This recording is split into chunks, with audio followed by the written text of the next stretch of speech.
சொல்லுங்க சொல்லுங்க subscribe to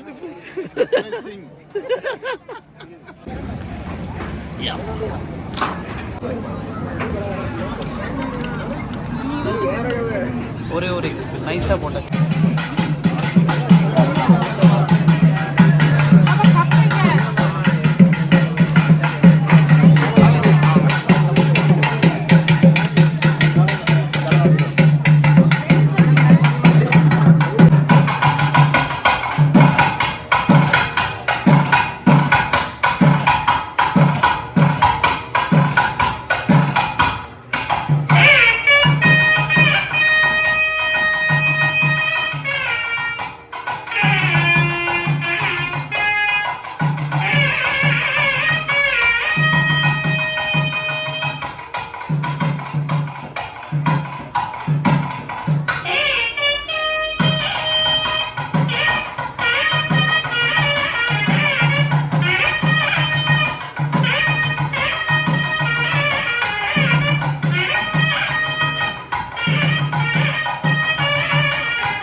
ஆண்டவன் ஆண்டான் ஒருவன் தானே வழியளக்க போறேன். கிடைத்ததோர் மனுக்களுக்கும் சரி காலை மாலை மதியம் வரைக்கும் 3 வேளை படியளக்கன்னு ஆண்டவன் ஒருவரால் தான் படியளக்க முடியும். நான் நினைத்தால் தான் முடியும், என்னால் தான் உலகமே இயங்குது என்கின்ற ஒன்னாலும் முடியாது, அண்ணனாலும் முடியாது, உன்னோட மக்களாலும் முடியாது, படியளக்க முடியாது, யாராலும் முடியாது. ஆகினால் பார்வதி சொன்னா பகவானே படித்ததோர் மனுக்களுக்கு படியளக்க வேண்டுமானால் பகவான் ஒருவரால் தான் முடியும். பகவான் படியளக்க போகணும்னா சும்மா போக முடியாது. சும்மா எப்படி போவாரு? அந்த அம்மா சக்தி இல்லாம அவரால் இயங்க முடியுமா? சக்தி இல்லை என்றால் சிவன் இல்லை, யாராலையும் இயங்க முடியாது. சிவன் இல்லை என்றால் சக்தி இல்லை. வெறும் உயிரை வச்சு என்ன செய்ய முடியும்? வெறும் உயிரை வச்சு என்ன செய்ய? ஒரு உடம்பில் உயிர் இருந்தால் போதுமா? முடியாது. எந்திரிச்சு நடக்கணும்னா தெம்பா இருக்கணும்னா அதுக்கு சக்தி என்பது வேண்டும். அதான் சக்தியும் சிவனும் சேர்ந்தால் தான் உலகம் என்றார்கள். ஆமா, சக்தி இல்லாமல் சிவன் இல்லை, சிவன் இல்லாமல் சக்தி கிடையாது. இல்லைன்னா உலகமே இல்லை. ஆனா பார்வதி சொன்னால் பகவானே அவன் சொல்றானே யாரு? சக்தி இல்லைன்னா சிவன் நான் ஏங்குவோம்னு அவன் சொல்ல, நான் ஏங்கிடுவோம்னு யாராலும் முடியாது. அவன் சொல்றானே. யாரையா சொல்லுதா? நம்ம பக்கத்துல இருக்கானே, ஒரு பக்கத்து வீட்டுக்கானே, அவன் தான் சொன்னான், நானா சொன்னேன். பக்கத்து வீட்டுக்காரன் சொல்றாரா? அவன் சக்தி இல்லைன்னா சிவன் நான் ஏங்கிடுவோமுங்க. யாராலும் முடியாது. ஒரு மட தண்ணி கூட அவனால் தூக்க முடியாது. தண்ணி இறக்கணும்னா கூட உடம்புல ஜீவன் சக்தி இருக்கணும். முடியாது. உயிர் மட்டும் இருக்கு. ரொம்ப காலமா கிடையில கிடப்பாங்களே, எதற்கு? உயிரை வச்சு என்ன செய்ய? சக்தி இல்லாம உயிரால இயங்க முடியுமா? உயிர் இல்லைன்னு உயிர் இருந்துடலாம், ஆனா சக்தி இல்ல கை இயங்குமா? இயங்காது. கை காலி எது எந்த ஜீவராசி இயங்காது. நாக்கு கூட இயங்காது பார்த்துக்கோ. ஆமா, இப்படி சொல்லட்டி எல்லாம் பாடவும் படிக்கவும் பேசவும் முடியாது. நாக்கு நீண்ட மாதிரி தான் இருக்கும், ஒண்ணுமே சொல்ல முடியாது. காத்து கூட வராது உடம்புல இருந்து. ஆமா, ஆனா பேர்பட்ட மகான் பார்த்தார் பெண்ணே பார்வதி. பெண்ணே பார்வதி, சக்தி இருந்தால் ஜீவன் இல்லாம ஒண்ணும் பண்ண முடியாது, ஒண்ணு செய்ய முடியாது. பகவானே இல்லை, நான் தான் பெரியவள். இல்லை, நான் தான் பெரியவன் என்று சிவன் சொல்ல. அப்ப பகவான் என்ன கூறுகின்றார்? ஏ அம்மா பார்வதி, பெண்ணே பார்வதி, இந்த பகவான் நான் எப்பேற்பட்டவர் தெரியுமா உலகத்திலே? நீ எப்பேற்பட்டவரையா? அப்படி ஒண்ணு நல்ல ஒண்ணா உலகத்தில் உலகமான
உலகத்தில் மூன்றும் நான் தான், முக்கண்ணனும் இந்த அடியேன் தான். உனக்கு நான் தான். என்ன போல முக்கன் யாருக்காவது இருக்கா? கிடையாது. யாரால் யாருக்கா இருந்தாலும் இருக்க முடியாது, எந்த பகவானாக இருந்தாலும். முக்கன் யாருக்கு இருக்கு? சிவனுக்கு தவிர வேற யாருக்கும் கிடையாது. சிவனுக்கு மட்டும்தான் இருக்கின்றது. ஆமா, நான்கும் நான் தான், நான்கு திசைகளும் இந்த தாடி வேண்டாம். நான் முகனும் நான் தான். ஐந்தும் நான் தான். ஐந்து பஞ்சபூதங்களும் நான் தான்.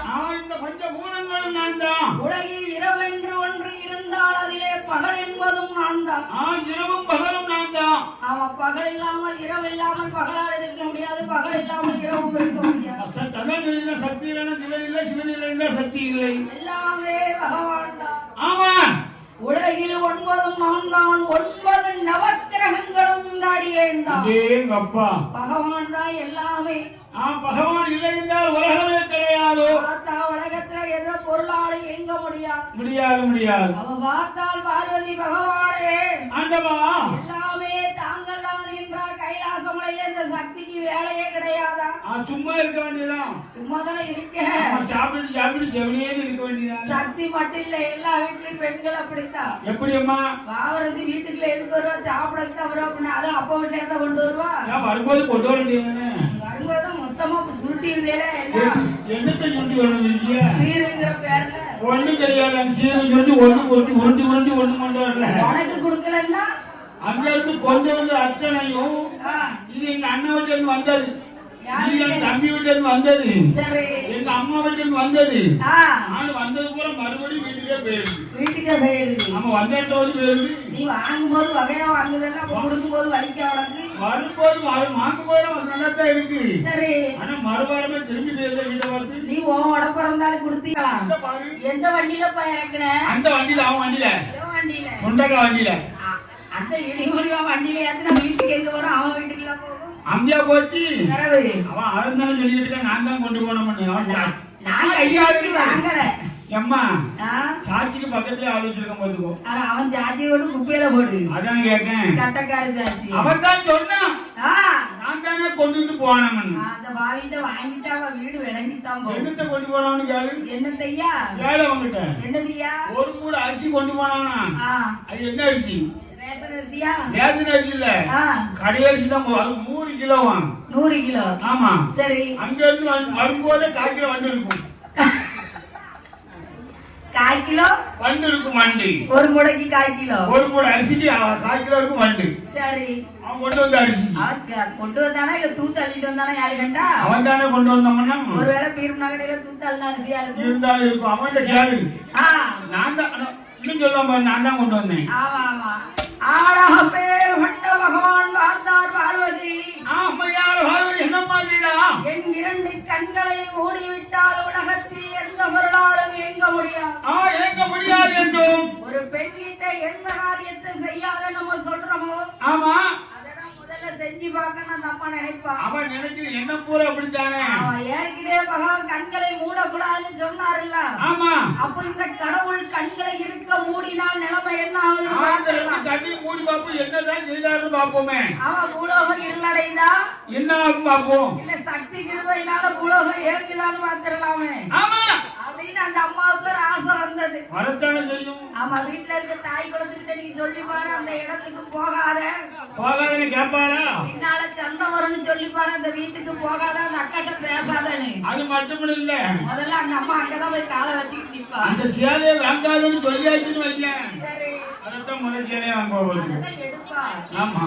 ஆகையினால் பார்த்தால் பார்வதி பகவான் கண்களை இருக்க மூடினால் என்ன நடக்குது என்று பார்த்து விடலாம். பார்க்கலாம் என்றோல் ஈசனுக்கு தெரியாமல் பின்னால் வந்து ஈசன் கண்களை இருக்க மூடினால் வங்கை சக்தி பார்வதியா.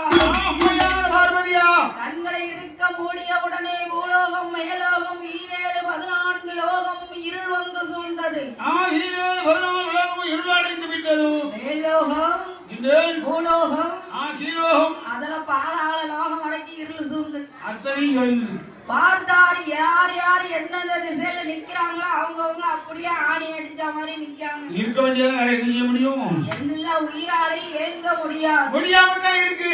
இரவு பகல் எதுவுமே தெரியாது, ஒரே இருள்மயமா இருக்கு. ஒன்றும் தெரியவில்லை, கண்கள் வேண்டும். அப்பதான் பகவான் பார்த்தார், இன்னும் சற்று